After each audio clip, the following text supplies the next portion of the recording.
비 내리는 황혼법원 밖에서 날카로운 뺨 맞는 소리가 터져 나온다. 편견에 찬 경찰관이 노숙인으로 오인하여 노년의 여성을 표적으로 삼는다. 그녀는 판사 그녀의 침착함이 폭풍을 예고한다. 순식간에 퍼진 영상은 분노를 일으키고 긴장감 넘치는 법정에서 그녀의 흔들림 없는 진실은 여러 인생을 뒤엎는다. 증오를 넘어 정의는 승리할 것인가? 법복이 편견과 맞서고 따귀 한 대가 분노를 촉발하며 잿빛 저녁의 충돌은 사라지지 않을 존엄성을 위한 싸움으로 울려 퍼지는 이 흥미진진한 드라마 속으로 빠져보십시오. 이 콘텐츠가 마음에 드셨다면 잊지 못할 다음 이야기를 위해 좋아요, 공유, 구독을 눌러주세요. 11월의 잿빛 황혼 아래 서울중앙지방법원 박공기는 비에 젖은 아스팔트 냄새와 테헤란로에서 흘러나오는 희미한 배기, 가스 냄새가 뒤섞여 무겁게 가라앉았다. 그 답답한 정적은 법원의 화강감 외벽에 부딪혀 메아리치는 날카롭고 축축한 뺨 맞는 소리에 의해 깨졌다.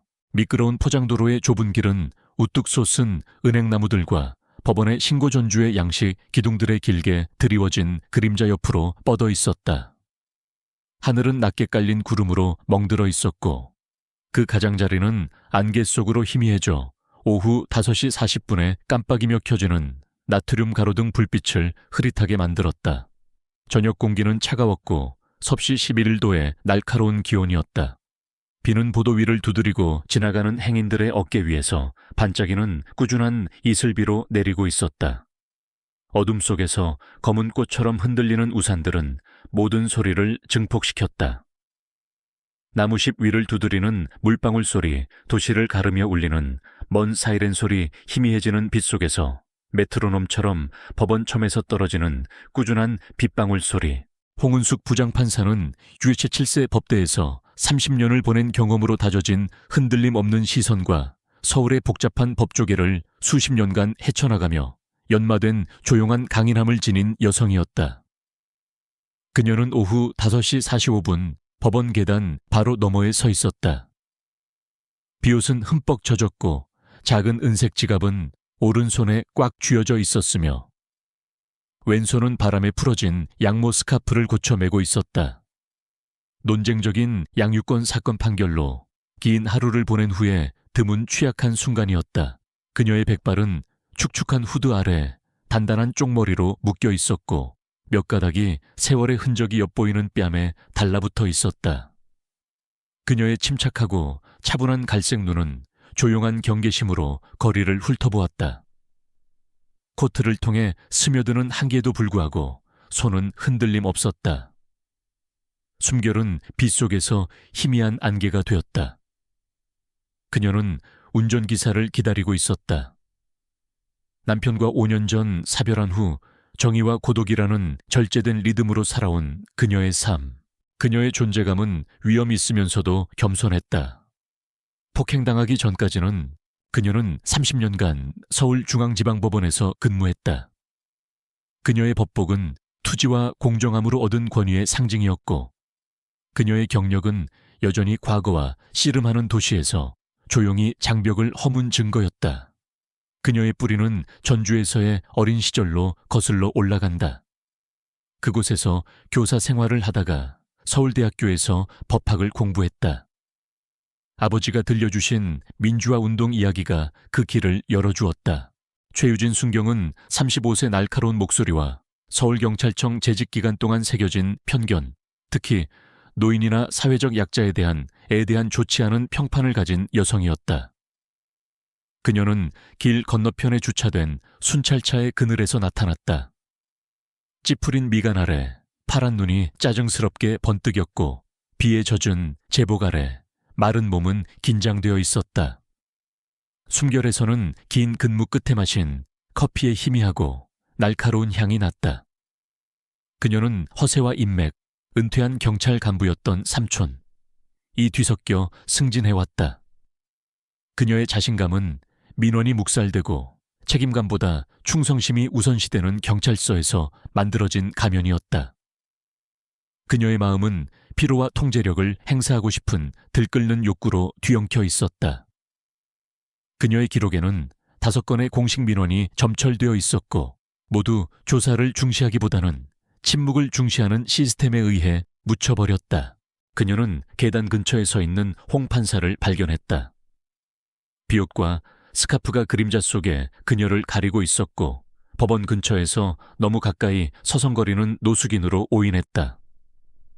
그녀의 날카로운 목소리가 오후 5시 45분 이슬비를 뚫고 나왔다. 어이, 거기 비켜요. 여기서 구걸 금지야. 홍 판사가 돌아섰다. 그녀의 침착하고 차분한 갈색 눈이 최순경의 눈과 마주쳤다. 목소리는 조용하고 절제되어 있었다. 차 기다리는 중입니다. 저는 홍 판사입니다. 최순경의 입꼬리가 비틀렸다. 비웃는 듯한 어조였다. 판사 거짓말. 마쇼 비키든가 아니면 내가 비키게 해주지. 순식간에 벌어진 잔혹한 일이었다. 최순경이 달려들어 오른손을 휘둘렀고 축축하고 날카로운 소리와 함께 홍 판사의 뺨을 때렸다. 그 소리는 화강간 벽에 부딪혀 메아리 쳤다. 그녀의 날카로운 목소리가 외쳤다. 나랑 장난치지 마. 이 늙은 할망구야. 비키라고 했잖아. 홍 판사는 비틀거렸다. 그녀의 침착한 시선에 분노가 타올랐고 왼손이 따끔거리는 뺨으로 올라갔다. 목소리는 낮았지만 비를 뚫고 나갔다. 나는 홍은숙 부장판사요. 서울중앙지법 소속. 당신은 방금 판사를 폭행했소. 최순경은 얼어붙었다. 파란 눈이 커지고 숨이 멎었다. 자신의 실수의 무게가 덮쳐왔다.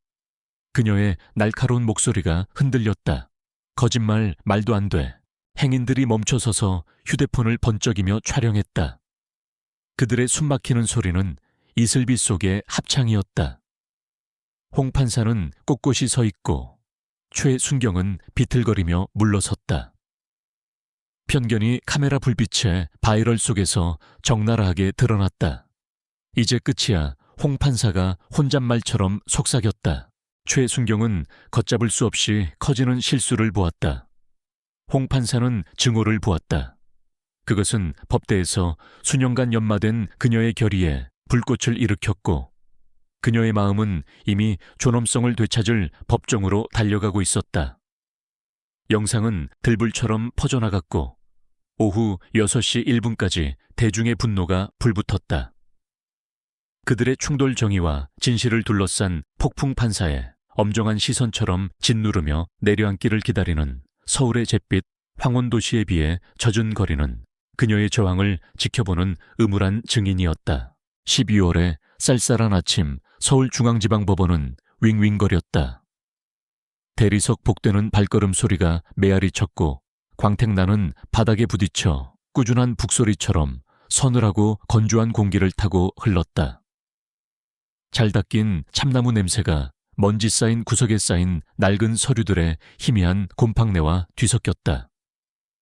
서류 가장자리는 세월의 손길로 누렇게 변하고 말려 있었고 11월의 비 이후 벽을 통해 스며드는 싸늘한 한기가 느껴졌다. 불안한 손에 쥔 종이컵에서 날카로운 커피향이 피어올랐고 그 쓴 향기는 서둘렀던 아침들의 유령처럼 공간을 떠돌았다. 5층에 자리한 법정은 웅장한 방이었다. 참나무 방청석은 수십 년간 서울의 분쟁들로 인해 매끄럽게 닳아 있었다. 퉁명스러운 고갯짓이나 공기 중에 무겁게 남는 쓰디쓴 시선으로 해결된 양육권 다툼. 책임과 변명의 짧은 교환으로 해결되지 않은 긴장감으로 방을 팽팽하게 만들었던 소액 절도 사건들.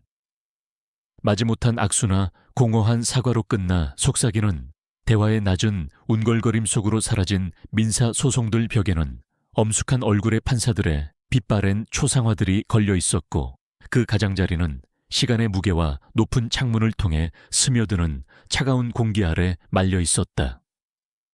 창유리는 맑았고 이른 겨울에 희미한 서리로 얼룩져 있었으며 그 너머로 서울 스카이라인의 덧없는 풍경을 보여주었다. 유리타워들과 멀리 보이는 한강의 희미한 슬레이트 회색 반짝임이었고 흐린 하늘 아래 희미하게 빛나고 있었다. 정면 수십 년간의 판결과 누렇게 변한 서류들에 대한 심야 수기의 흔적인 흠집과 펜 자국으로 상처 입은 높은 판사석 뒤에는 홍은숙 부장판사가 앉아 있었다. 그녀의 백발은 단단한 쪽머리로 묶여 형광등 불빛을 받아 법정 싸움과 세월로 새겨진 풍파를 겪은 얼굴의 날카로운 선을 강조했다. 그녀의 갈색 눈은 조용한 강렬함으로 날카로워 방의 정적을 갈랐다. 마치 매가 한강의 진흙탕 건너편에서 먹잇감을 발견하듯 허풍과 허세를 꿰뚫어 그 아래의 날 것 그대로의 진실을 보았다. 아무것도 놓치지 않고 모든 것을 흔들림 없는 정밀함으로 저울질하는 시선이었다.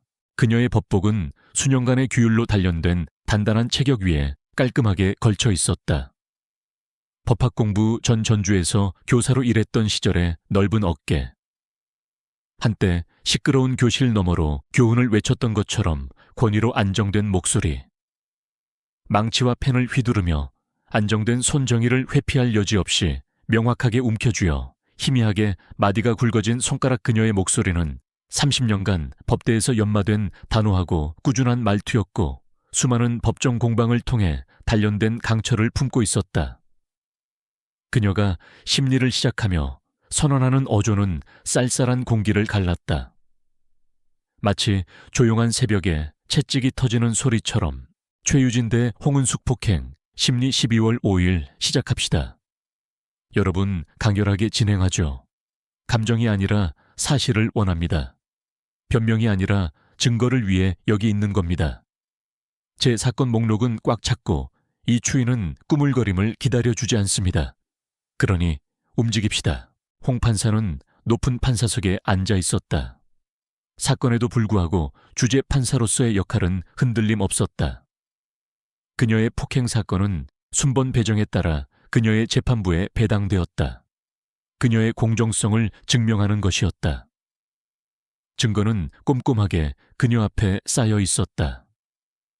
법률 인용문이 담긴 얇은 폴더 경찰 보고서 증인 진술서 11월 17일 오후 5시 45분 타임스탬프가 찍힌 바이럴 영상. 그녀의 침착한 갈색 눈은 결의로 빛났고 백발 쪽머리는 그 순간의 무게에도 불구하고 깔끔했다. 망치를 쥔 손은 흔들림 없었다. 비록 그녀의 평정 아래 기억의 떨림이 있었지만 그 뺨 맞았던 순간 경찰관의 날카로운 비웃음비의 차가운 감촉, 수십 년간 봉사한 도시에서 도전받은 법복의 무게를 몇 주 동안 되새기며 지펴진 불이었다. 그녀는 전주의 교실에서 서울의 법대까지 올라왔고 남편의 죽음 이후 정의와 성찰이라는 조용한 리듬으로 살아왔다. 폭행당하기 전까지 그녀의 존재는 권위의 등대였다. 그녀의 마음은 이제 강철 덫이었다. 자신의 고통과 공정함에 대한 법의 요구 사이에서 균형을 잡았고 영상이 퍼진 이후 시민단체 지도자들의 전화가 빗발치면서 겪었던 바이럴 폭풍으로 그녀의 결의는 더욱 깊어졌다. 최유진 순경은 피고인석에 서 있었다. 그녀 옆에는 김태우 변호사가 있었다. 그는 구겨진 정장이 마른 체형에 헐렁하게 걸쳐진 신경질적인 변호사였다. 그의 날카로운 갈색 눈은 의뢰인과 판사석 사이를 오갔고 빠른 펜은 모든 단어를 추적하며 메모장에 춤을 추었다. 그들 앞에는 얇고 깔끔하게 정리된 서류들, 경찰 보고서와 몇 개의 휘갈겨 쓴 메모에 불과했다. 이 놓여 있었다. 그녀의 날카로운 목소리는 꾸준했지만 불안정했고 자세를 바로잡자 쌀쌀한 공기에도 불구하고 이마에 희미한 땀방울이 맺혔다. 파란 눈은 반항심으로 굳어 있었고 제복 대신 입은 단정한 블레이저 아래 마른 몸은 긴장되어 있었다. 숨결은 고르게 유지하며 싸움에 대비했고 신경과민을 감추기 위해 오전 9시에 씹었던 민트껌의 희미한 향기가 남아있었다. 변호사의 존재는 10년 전 첫 민원 이후 조사를 피하기 위해 기댔던 방패였다. 그녀는 허세로 경력을 쌓아왔다. 서울경찰청 10년 투지와 책임 회피 요령으로 얻은 배지, 그녀의 자신감 가면은 이제 홍 판사가 법대에 오르자 떨리고 있었다. 영상이 퍼진 이후 정직이 임박하고 경찰서 내 속삭임이 외침으로 변하고 대중의 시선 아래 삼촌의 영향력이 희미해지는 등 후폭풍이 머릿속을 스쳐 지나갔다. 홍 판사가 앞으로 몸을 기울였다.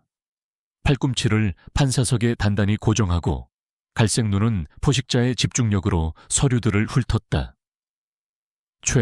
순경의 경찰 보고서는 정당방위 노숙인 위협을 주장했다. 빈약하고 흔들렸다. 홍 판사의 폴더는 두꺼웠다. 진술서 영상 관련 법규, 그녀의 페니 메모장을 느리고 신중한 리듬으로 두드렸다. 각 두드림은 그녀가 판사의 엄격한 눈으로 그들의 혼란을 해치고 있다는 신호였다. 그녀의 목소리가 방청석의 웅걸거림을 뚫고 나왔다. 마치 도시 위를 울리는 안개 경고음처럼 여기서는 사실이 기준입니다. 여러분, 언제나요. 이 방에서 봅니다. 저울에 달린 폭행의 무게, 증거가 그것을 끌어냅니다. 당신의 주장을 증명하세요. 추측이 아니라 구체적인 것을 원합니다. 혼돈이 아니라 명확함을. 오늘은 눈물도 짜증도 안 됩니다. 오직 진실뿐. 피고인 먼저. 그녀의 말투는 단호하고 확고한 권위를 담고 있었고 시선은 스포트라이트처럼 그들 사이를 오가며 균열을 찾고 회피를 용납하지 않는 꾸준함으로 그들의 주장을 저울질했다. 그녀의 손은 판사석 위에서 흔들림 없었다. 순경의 보고서, 빈약한 변명 증인 없음을 넘기고 이어서 자신의 증거 피고 측 증거를 압도하는 듯한 두툼한 묶음을 보았다. 타임스탬프를 읽으며 입술이 약간 얇아졌고 갈색 눈은 결의의 빛으로 가늘어졌다. 경찰관은 방어를 주장하고 판사는 폭행을 주장한다. 법복 명예가 중간에 걸렸다. 애원이 아니라 증거가 필요하다. 들어보자. 방청석이 웅성거렸다. 속삭임이 밀물처럼 부풀어 올랐다. 은퇴한 정비공 강 씨는 검은 커피가 든 보온병을 들고 아내 이 씨 메모장을 꽉 쥔 은퇴한 사무원에게 중얼거렸다. 경찰이 판사를 때렸다고 구워지겠네. 영상도 있다잖아. 계산원 민지는 퇴근 가방에 낡은 앞치마를 쑤셔넣고 친구 수민 피곤한 눈과 불안하게 움직이는 바리스타에게 속삭였다. 영상 있다는데 대박 끝났네. 순경의 동료 경찰 민철은 낡은 모자를 푹 눌러쓰고 친구 제역 덥수룩한 수염과 회의적인 표정의 정비공을 팔꿈치로 툭 쳤다. 노숙인인 줄 알았대. 솔직한 실수야. 판사님도 알 거야. 그들의 목소리는 낮은 기대감의 운걸거림이었고 긴장감을 타고 흐르는 합창이었으며 법정에 들끓는 폭풍의 배경음이었다. 쌀쌀한 공기와 머리 위에 밟고 꾸준한 불빛과 일치하는 맥박. 순경이 앞으로 나서자 그 리듬은 빨라졌다. 그녀의 파란 눈은 반항심으로 깜빡였고 날카로운 미소는 순간적으로 흔들렸다. 홍 판사의 말은 던져진 장갑이었다. 그들의 충돌은 이제 그녀의 엄격하고 확고한 선언 아래 법정 전쟁터가 되었다.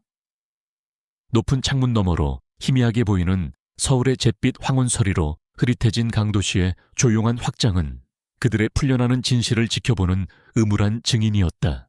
최유진 순경이 먼저 증인석에 섰다. 뻣뻣한 걸음걸이로 계단을 오르는 발소리가 대리석 바닥에 부드럽게 쿵쿵 울렸다. 단정한 블레이저 아래 마른 몸은 긴장되어 있었고 옷감은 손의 희미한 떨림에도 불구하고 깔끔했다. 목소리는 날카로웠지만 반항적인 태도 아래 조용한 공포가 가장자리에 서려 있었다. 그 뺨 때린 순간 판사의 흔들림 없는 시선 바이럴 영상의 확산 붕괴 직전인 경력의 무게를 몇 주 동안 되새기며 지펴진 불이었다. 한때 방패였던 경찰서는 정직이 임박하고 동료들이 거리를 두면서 무너져가는 요새였고 영상이 퍼진 이후 삼촌의 전화는 받지 않았다. 그녀는 선서했다. 손은 성경 위에 무겁게 올려져 있었다. 가죽은 오랜 맹세로 주름지고 부드러웠고 흔들리는 결의를 다잡아주는 무게였다. 나는 진실, 오직 진실만을 말할 것을 맹세합니다. 신이여, 저를 도우소서. 그녀는 앉았다. 손은 난간을 꽉 쥐었고 손가락은 나무 속으로 파고들었다. 마이크를 조정하자 파란 눈은 불안함으로 누그러진 반항심으로 홍 판사에게 고정되었다. 단단히 묶은 금발 포니테일은 그녀가 몸을 기울이자 약간 흔들렸고 숨결은 법정의 쌀쌀한 공기 속에서 안정되었다. 그녀의 목소리가 달아 해진 실처럼 정적을 뚫고 흘러나왔다. 정당 방위였습니다. 11월 17일 오후 5시 45분 이 법원 밖에서요. 노숙인처럼 보였고 저에게 다가왔습니다. 위협을 막기 위해 뺨을 때렸습니다. 판사가 아니라 그냥 실수였습니다. 영상은 왜곡됐습니다. 그녀는 흔들리는 동작으로 증거를 증인석 너머로 밀었다. 얇은 경찰 보고서, 파트너의 휘갈겨 쓴 진술서 목소리는 안정되었고 조사를 받으며 흔들리는 무게감으로 방 전체에 울려 퍼졌다. 경찰의 허세가 안개를 뚫고 나왔다. 오후 5시 45분 어디에 계셨습니까? 홍 판사가 중립적인 목소리로 물었다. 11월 17일 법원 계단입니다. 순찰 중이었습니다. 비옷 입고 스카프 두른 여자를 봤습니다. 거기 서 있었어요. 노숙인처럼 보였습니다. 저에게 다가왔습니다. 한 번 때리고 비키시오라고 말했습니다. 정당 방위입니다. 그녀가 달려들었다고요. 보고서에는 신원 미상의 여성 잠재적 위협이라고 되어 있는데요. 판사 이야기는 없었습니다. 거짓말입니다. 영상은 조작됐습니다. 순경의 말은 마른 나뭇가지가 부러지는 소리처럼 방청석을 통해 딱딱거리며 울렸다. 파란 눈은 확신과 스멀거리는 의심이 뒤섞여 깜빡였고 평정 아래 불안한 폭풍이 일었다. 영상이 퍼진 이후 악몽 속에서 배지가 벗겨지고 경찰서 생활이 한 한 올 풀려나가는 후폭풍이 머릿속을 스쳐 지나갔다. 홍 판사가 앞으로 몸을 기울였다. 갈색 눈은 날카롭고 흔들림 없었다. 펜은 메모장 위에 놓여 있었고 그 끝이 빛을 받아 한번 두드리는 소리는 그녀가 최순경 증언의 골수를 파고들고 있다는 신호였다. 목소리는 메스처럼 살을 가르듯 쌀쌀한 공기를 건조하게 갈랐다. 영상은 명확하고 정확합니다. 뭘 보여주나요, 시간 행동? 당신 말만으로는 안 됩니다. 증명하세요. 변명이 아니라 따귀를 때린 사실이 필요합니다. 최순경의 손이 안정되었고 목소리는 단호해졌으며 파란 눈은 공포 아래 타오르는 불꽃으로 빛났다. 그녀가 보고서를 앞으로 밀자 손가락이 희미하게 떨렸다. 오후 5시 45분 11월 17일 영상에는 제가 그녀를 때리는 모습이 나오지만 그녀가 먼저 움직여 달려들었습니다. 오후 5시 45분 5초 제가 뒤로 물러섭니다. 그녀가 말합니다. 정당 방위입니다. 공격적입니다. 보고서가 뒷받침합니다. 거리는 어둡고 비는 내리고 있었습니다. 그녀는 거기서 판사가 아니었습니다. 위협이었습니다. 사실임을 증명하세요. 어떻게 위험을 보여주나요? 당신 말뿐만이 아닙니다. 당신의 두려움이 아니라 돌진을 보여주세요. 보고서 오후 5시 45분 신원 미상 여성이 경찰관에게 다가온 그녀가 저에게 다가왔고 저는 반응했습니다. 판사 배지도 표식도 없었습니다. 그냥 형체였습니다. 파트너가 받고 그녀가 빨리 움직였다고 말했습니다. 영상은 왜곡됐습니다. 저는 느꼈습니다. 목소리가 약간 높아졌고 반항심을 뚫고 절망의 떨림이 새어나왔다. 파란 눈은 결의 아래 두려움의 빛으로 반짝였다. 손은 보고서를 가리키며 떨렸고 실수에 대한 무게가 말 속에 쏟아져 나왔으며 경력의 붕괴는 어깨 위에 유령이었다. 폭행의 대가 구체적으로 왜 잘못됐나요? 주장만이 아니라 피해를 보여주세요. 폭행 아닙니다. 그냥 따귀입니다. 정당 방위입니다. 피해는 그녀 몫이고 거짓말하며 과장하고 있습니다. 보고서에는 경미한 접촉 부상 없음이라고 되어 있습니다. 그녀가 연기하며 저를 망치고 있습니다. 목소리가 다시 안정되었고 손의 힘이 약간 풀렸으며 파란 눈은 긴장 아래 애원하고 있었다. 법정은 숨을 죽이고 그녀가 연약한 방어를 드러내는 것을 지켜보았다. 그녀의 마음은 지금까지 그녀를 보호해 주었던 경찰서 규범에 매달렸고 삼촌의 목소리는 귀에서 희미해지는 메아리였다.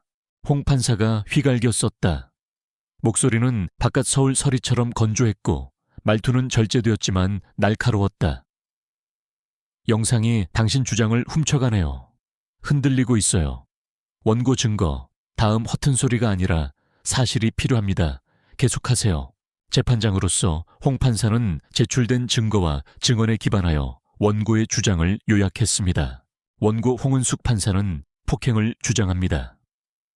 11월 17일 오후 5시 45분 이 법원 밖 원고는 실수가 아닌 편견에 기반한 착오라고 주장합니다. 영상 증거가 제출되었습니다. 홍 판사는 화면을 가리켰다. 그녀의 침착한 갈색 눈은 수년간의 정의로 단련된 결의로 방청석을 응시했다. 증거 요약 11월 17일 오후 5시 45분 법원 계단 원고는 차를 기다리며 비옷을 입고 스카프는 풀어진 상태 피고가 접근하여 비키시오라고 말하며 원고의 뺨을 때림 오후 5시 45분 5초. 원고가 나는 홍 판사요라고 말한 피고. 얼어붙음 영상은 이를 명확히 보여줌 돌진 없음. 단지 피고의 손 원고의 얼굴 증인 3명의 진술서 일치 원고 가만히 서 있었고 초의 순경이 때림 형법 제260조 단순 폭행조의 고의성 필요 원고는 고의성이 명백하다고 주장함. 피고의 전력 편견을 주장하는 5건의 이전 민원이 이 사건의 증거는 아니지만 맥락으로 제출된 원고는 이것이 실수가 아닌 패턴을 보여준다고 주장함. 그 말들은 천둥처럼 방청석을 통해 울려 퍼졌다. 그녀의 흔들림 없는 갈색 눈은 확고했고 평정 아래 정의의 고요한 폭풍이 일었다. 피고의 정당방위 주장은 홍 판사의 목소리가 날카롭게 갈랐다. 거짓임을 증명하세요. 증거가 어떻게 위협이 없었음을 보여주나요? 당신 말뿐만이 아닙니다. 그녀의 주장이 아니라 침착함을 보여주세요. 영상 오후 5시 45분 원고 가만히 서 있음, 손 내리고 있음, 피고가 때림 증인들, 돌진 없음, 그냥 때림. 진술 피고 보고서에 다가왔다. 주장은 근거 부족, 원고는 움직이지 않음, 진실은 명백해 보임. 방어 주장은 거짓으로 보임. 피해 대가 구체적으로 왜 중요한가, 행동만이 아니라 영향을 보여주세요. 원고는 뺨에 대한 폭행 존엄성, 바이럴 영상을 통한 공개적 수치를 언급함 형법 260조 해를 가하려는 의도. 원고는 피고에 추정되는 편견 법복, 조롱 수십 년의 업적을 주장한 피해는 기품 정의는 책임을 요구함. 홍 판사의 목소리가 안정되었고 손에 힘이 풀렸으며 갈색 눈은 방청석의 시선과 마주쳤고 평정 아래 강철 같은 결의가 엿보였다. 법정은 증인들이 증언대에 오르면서 술렁거렸다. 그들의 목소리는 어둠 속에서 번쩍이는 살아있는 전선처럼 쌀쌀한 공기를 타고 흘렀고 각 증언은 고조되는 긴장을 부채질하는 충격이었다. 법원 참여관 박미영 씨. 꾸준한 시선과 책상 뒤에서 보낸 수년으로 굳은 살이 박인 손을 가진 마른 여성이 먼저 증언했다. 그녀는 말의 무게를 감추는 침착한 걸음으로 증언대에 올랐다. 목소리는 꾸준했고 갈색 눈은 맑고 흔들림 없었다. 11월 17일 오후 5시 45분 법원 계단 그분이 빗속에서 조용히 기다리는 것을 봤어요. 순경이 다가와서 비켜요 라고 말하고 뺨을 때렸어요. 돌지는 없었고 그냥 때렸어요. 그분이. 나는 홍 판사요라고 말하자 순경은 얼어붙었어요. 홍 판사가 몸을 기울였다. 갈색 눈이 날카로웠다. 정확하는 시간 무엇을 보셨습니까? 그녀는 어떻게 행동했습니까? 추측이 아니라 증명하세요. 그녀의 주장이 아니라 침착함을 보여주세요. 박 씨의 손은 난간 위에서 꾸준히 놓여 있었고 목소리는 단호했다. 오후 5시 45분 11월 17일 계단 10피트 거리 그녀는 침착하고 가만히 있었습니다. 비옷 입고요. 최순경이 때립니다. 오후 5시 45분 5초. 그녀가 말합니다. 홍 판사. 움직임 없음, 위협 없음. 제가 똑똑히 봤습니다. 그녀는 달려들지 않았습니다. 그녀의 말은 조용한 망치처럼 떨어졌고 방청석은 술렁였으며 그녀가 내려오자 속삭임이 부풀어 올랐다. 그녀의 증언은 폭풍 속의 꾸준한 바위였다. 최순경의 파트너 강지훈 순경이 뒤따랐다. 그의 등반은 더 느렸고 구둣발은 마지못해 대리석을 긁으며 쿵쿵거렸다. 제복 셔츠 아래 마른 몸은 약간 구부정했고 선소하자 조용한 미소가 사라졌다. 그의 손은 성경 위에 무거웠다. 나는 진실을 말할 것을 맹세합니다. 그는 앉았다. 손은 난간을 꽉 쥐었고 손가락은 마이크를 조종하며 움찔거렸다. 파란 눈은 반항심과 불안한 빛으로 홍 판사에게 고정되었다. 목소리는 거칠지만 꾸준했고 낮은 으르렁거림처럼 공기를 갈랐다. 그녀가 움직였어요. 11월 17일 오후 5시 40분 노숙인처럼 보였고 최순경에게 달려들었어요. 최순경이 뺨을 때렸죠. 정당방위예요. 적대적이었지 차분하지 않았어요. 차에서 10피트 뒤에서 봤어요. 그는 얇은 서류들을 밀었다. 파트너 진술서 휘갈겨 쓴 메모 홍 판사의 시선이 날카로워졌다. 펜이 한 번 두드렸다. 정확히 언제 어디서 움직였다는 증거 말만이 아니라 사실을 보여주세요. 강순영의 손이 안정되었고 목소리는 단호해졌으며 파란 눈은 반항의 빛으로 반짝였다. 오후 5시 45분 11월 17일 차 그녀가 발을 내딛고 최순경이 비켜요 라고 말하자 그녀가 달려듭니다. 오후 5시 45분 5초 최순경이 때립니다. 그녀가 말합니다. 적대적입니다. 제가 봤습니다. 진술서가 뒷받침합니다. 그녀는 빨리 움직였습니다. 증거 위협했다는 증거, 당신의 직감만이 아니라 어떻게 위험을 보여주나요? 그녀의 침착함이 아니라 돌진을 보여주세요. 진술서 경찰관에게 빠르게 다가옴 그녀가 다가오자 최순경이 반응함, 침착함 없음, 그냥 위협 영상, 어두움. 제가 봤습니다. 비가 그녀를 때렸고 그녀는 달려들었습니다. 그의 목소리가 흔들렸고 손은 진술서를 꽉 쥐었으며 파란 눈은 반항심 아래 의심의 그림자로 깜빡였다.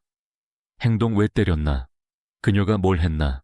당신의 주장만이 아니라 방어를 증명하세요. 당신의 메아리가 아니라 원인을 보여주세요. 오후 5시 45분. 앞으로 나섬 적대적 진술서는 위협이라고. 함초의 순경의 방어 빨리 때려. 멈춤 판사 없음. 그냥 위험 목소리가 안정되었고 약간 풀린 손 긴장 아래 애원하는 파란 눈밤에 자신의 버전을 움켜쥔 남자 파트너의 운명이 이제 그의 짐이었다. 증거는 충돌하는 노은처럼 부딪혔다. 홍 판사의 영상 11월 17일 오후 5시 45분 3초 타임스탬프 빗속에서 침착하게 서 있는 그녀를 포착했다. 손은 내리고 비옷은 물방울이 맺혀 있었다. 오후 5시 45분 5초 초에 순경이 다가와 뺨을 때림 돌진 없음. 오후 5시 45분 7초 홍 판사가 나는 홍 판사요 라고 말함. 초의 순경 움찔한 바깥빛처럼 명확했다. 그녀의 진술서 3명의 증인은 그녀가 가만히 서 있었고 초의 순경이 때렸으며 굳건히 서 있었다고 진술했다. 형법 제260조 단순폭행, 고의성 명백함. 초의 순경의 보고서, 신원 미상, 여성 잠재적 위협, 정당 방위는 영상 앞에서 창백해졌다. 진실의 해일 앞에 빈약한 메모였다. 강순경의 진술, 빨리 움직였다. 는 최순경의 말을 되풀이했지만 영상의 명확함 아래 무너졌다. 홍 판사의 폴더는 경찰서 기록으로 부풀어 올랐다. 10년간 시민들로부터 제기된 최순경에 대한 5건의 편견 민원, 날 것 그대로의 상처처럼 패턴이 드러났다. 홍 판사가 날카로운 칼날 같은 목소리로 불타는 갈색 눈으로 파고들었다. 침착함인가 위협인가? 영상은 침착함을 보여준다. 왜 때렸나 증명하라. 최 순경 방어인가 증오인가 뭐라고 말하나. 최 순경의 턱이 굳어졌다. 목소리가 날카로워지고 반항심이 타올랐다. 위협 그녀가 움직였어. 달려들었어. 판사 아냐. 그냥 형체 정당방위 영상 조작됐어. 증오는 거짓말이야. 나는 반응했을 뿐. 손은 난간을 꽉 쥐었고 파란 눈은 확신과 공포 사이에서 깜빡였다. 방청석은 그녀의 말이 영상의 조용한 진실과 충돌하자 숨을 죽였다. 홍 판사의 시선이 좁아졌다. 페니 페이지를 베었다. 영상은 사실 당신의 위협은 휘어지네. 다음 증인 연기가 아니라 강철이 필요해. 다음 증인이 호출되자 공기가 두꺼워졌다. 방청객 김수희 씨, 꾸준한 시선과 부드러운 말투를 가진 통통한 여성이 증언대에 올랐다. 그녀의 증언은 조용한 대조를 이루었고 목소리는 폭풍 속에 꾸준한 시리였다. 11월 17일 오후 5시 45분 길 건너편에 서 있었어요. 그분이 비옷 입고 조용히 기다리는 걸 봤어요. 초에 순경이 다가와서 뺨을 때렸어요. 움직임도 돌진도 없었어요. 그냥 때린 거예요. 그분이 홍 판사라고 말하자 초의 순경은 얼어붙었어요. 홍 판사가 끼어들었다. 정확히 언제 어디서 메아리가 아니라 증명하세요. 무엇을 보셨습니까? 김 씨의 손은 꾸준했고 목소리는 단호했다. 오후 5시 45분 길 20피트 거리. 그녀는 침착하고 가만히 있었습니다. 최 순경이 때립니다. 오후 5시 45분 5초 그녀가 말합니다. 위협 없음 그냥 초의 순경이 행동한 거예요. 영상 명확합니다. 제가 봤어요. 홍 판사의 목소리가 날카로워졌다. 위협 설명하세요. 왜 없었나? 왜 거짓말하나? 김 씨의 시선은 흔들리지 않았다. 거짓말 아닙니다. 조용했어요. 움직임 없었어요. 최 순경이 때렸어요. 이유 없었어요. 증오였지 위협은 아니었어요. 방청석이 웅성거렸고 김 씨가 내려오자 긴장이 더욱 팽팽해졌다. 그녀의 말은 영상의 진실을 비추는 거울이었다. 일주일간의 끊임없는 열기 증언은 타오르는 불 위에 장작처럼 쌓였다. 목소리는 한강 위를 구르는 천둥처럼 높아졌다. 서류들은 우뚝 솟은 더미로 뒤섞였다. 법정은 땀과 긴장으로 들끓는 도가니였고 공기는 말의 무게와 방청석의 운골거림으로 두꺼워져 도시의 유리 스카이라인 위로 부서지는 폭풍처럼 부풀어 올랐다. 홍 판사는 매일 휴정하고 집무실, 긁힌 책상과 서류 일담한 소설로 어수선한 소박한 공간로 물러났다. 창문은 맑은 창유리를 통해 선명한 서울 스카이라인을 담았다. 그녀의 차는 조지아 법규와 다른 법률 노트 옆에서 손대지 않은 채 식어갔다. 그녀의 부츠는 단단한 나무 바닥을 끊임없이 두드렸다. 그녀는 걸어 다녔고 마음은 판사의 엄격한 정밀함으로 얽힌 실타래를 풀었다.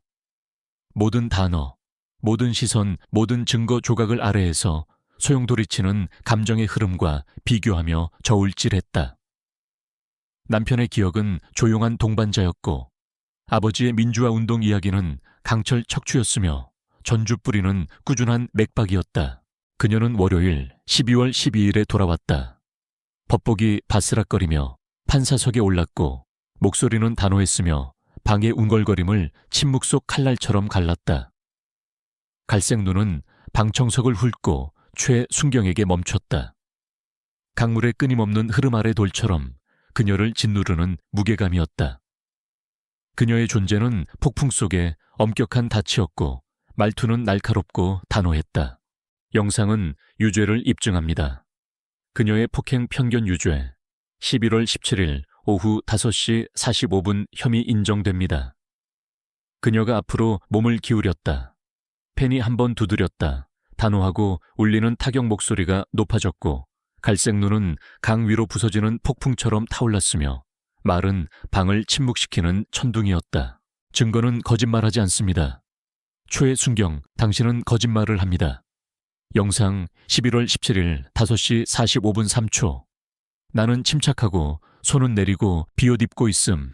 5시 45분 5초. 당신이 나를 때림 돌진 없음. 5시 45분 7초. 내가 홍 판사라고 말함. 당신 얼어붙음 진술서 증인 3명 봤음 가만히 서 있었고. 최순경이 때림 형법 260조 고의성 명백함 위협 없음. 당신의 보고서 정당방위 빨리 움직였다. 실패 영상이 역사를 훔침 5건의 편견 민원 서두름이 아닌 증오를 보여줌. 유죄 진실은 드러났고 그것은 무겁습니다. 홍 판사는 꼿꼿이 섰다. 침착한 갈색 눈이 부드러워졌고 결의의 빛이 해안에 부딪히는 파도처럼 그녀를 씻어내렸다. 망치를 쥔 손에 힘이 풀렸고 어깨에서 무게가 내려앉았다. 비록 그 뺨 맞은 순간의 메아리는 남아있었지만 되찾은 정의의 그림자, 그녀의 존엄성과 법복은 확인되었다. 법정에 숨 막히는 소리는 그녀가 물러서자 경외감의 합창이 되었다. 그녀의 임무는 단지 판결하는 것이 아니라 드러내는 것이었다. 조용한 힘은 이제 등대었다. 최순경은 자리에 주저앉았다. 파란 눈이 흐릿해지고 마른 몸이 헙해서 공기가 빠져나간 듯 축 늘어졌다. 손은 진술서를 찢어질 때까지 꽉 쥐었고 날카로운 찢어지는 소리가 침묵을 갈랐다. 잘못은 드러났고 편견은 가면 벗은 그림자였으며 떨쳐버릴 수 없는 진실이었고 이제 뼈에 새겨진 짐이었다. 날카로운 미소는 찡그림으로 녹아내렸고 방청석의 웅걸거림은 밀물처럼 그녀 주위로 부풀어 올랐다. 그녀의 경력은 따귀 한 대의 대가로 산산조각 났고 경찰서 생활은 먼지가 되었으며 삼촌의 방패는 재가 되었고 그녀의 미래는 스스로 파낸 공허함이었다. 방청석은 조용한 경외감 속에서 술렁거렸다. 강 씨는 잡았네. 영상이 왕이야 끝났어. 라고 중얼거렸다. 이 씨는 공평하지 제대로 했어. 라고 고개를 끄덕였다. 민지는 내가 말했지. 진실이 이긴다고 대단해. 라고 속삭였다. 수민은 전설이야 판사 파워. 라고 웃었다. 민철은 위협을 받다잖아. 솔직한 실수야. 라고 고개를 저었다. 재혁은 턱을 굳힌 채 침묵했다. 홍 판사의 의사봉이 떨어졌다. 나무와 나무가 부딪히는 깔끔한 소리. 금고문이 쾅 닫히는 것처럼 메아리치며 폭풍을 잠재웠다. 유죄 사건 종결. 사실 명확함 정의는 살아있다. 다음. 밖에서는 서울이 호박색과 보라색으로 물든 황혼 아래 반짝였다. 해가 지평선 아래로 가라앉으면서 공기가 식었다. 황금빛은 한강의 잔잔한 물결에 반짝이며 도시의 유리 스카이라인 위로 덧없는 빛을 드리웠다. 거리는 저녁 교통의 운걸거림과 밤속으로 희미해지는 먼 시위 구호의 맥박으로 살아있었다. 홍 판사는 세단을 몰고 떠났다. 은색 마감은 마지막 광선을 담았고 침착한 갈색 눈은 안도감과 조용한 승리로 빛났다. 핸들을 잡은 손은 꾸준했고 그녀는 강남의 방갈로를 향해 거리를 달렸다. 엔진의 웅걸거림은 그녀 옆에서 부드러운 멜로디였고 미래는 더 밝았지만 여전히 여렸다. 그녀의 마음은 후폭풍으로 흘러갔다. 전국적인 헤드라인이 떠들썩했고 편견 경찰 판사 폭행 후 해고 시위가 거세졌으며 최순경은 12월 20일까지 정직되었고 신속한 검토 후 1월 5일에 해고되었다. 그녀의 조용한 힘, 서울 법원에 대한 조사의 불꽃을 지폈던 것, 기자회견에서의 꾸준한 목소리, 회복력의 상징인 법복 폭풍 후에 잠시 멈춤. 그러나 질문은 남아있었다. 서울의 영혼에 정의가 밝아올 것인가? 아니면 편견의 그림자가 더 멀리 뻗어 나갈 것인가? 최유진 순경은 법원 주차장으로 사라졌다. 그녀의 픽업 트럭은 목련나무에 빗둘게 주차되어 있었고 흰색 마감은 황혼에 흐릿했다. 파란 눈은 불신으로 굳어 있었고 마른 몸은 문에 기대어 축 늘어졌다. 손은 모자를 꽉 쥐어 손마디가 하얗게 될 정도였다. 풀리지 않은 긴장감 침묵 아래 폭풍이 끓고 있었다. 그녀는 바람에 중얼거렸다. 그녀가 움직였어. 내가 봤다고 젠장할 영상 틀렸어. 떨쳐버릴 수 없는 잘못. 그녀가 걸음걸이에 새겨진 짐. 그녀는 차에 올라 서쪽으로 그녀의 아파트를 향해 차를 몰았다. 미등근 맑고 황금빛 속으로 희미해졌다. 경찰의 경력은 딱이 한 대의 대가로 산산조각났다. 그녀 뒤에 남겨진 질문 순간의 증오에서 존엄성을 되찾을 수 있을까? 그녀의 이름은 서울 거리에서 수치의 속삭임이 되었고 그녀의 메아리는 남은 이들에게 경고의 이야기가 되었다. 홍 판사는 도시 가장자리에 있는 자신의 방갈로로 차를 몰았다. 삼나무 외벽이 마지막 황금빛 광선을 받아 황혼에 삼켜지기 전이었다. 한강은 하늘을 배경으로 반짝이는 실루엣이었고 그 가장자리는 그림자 속으로 흐릿해졌다. 강둑을 따라 늘어선 목련나무들이 산들바람에 속삭였다. 아스팔트 위를 달리는 세단의 운걸거림 타이어는 꾸준한 곡조를 흥얼거렸다. 그녀는 생각했다.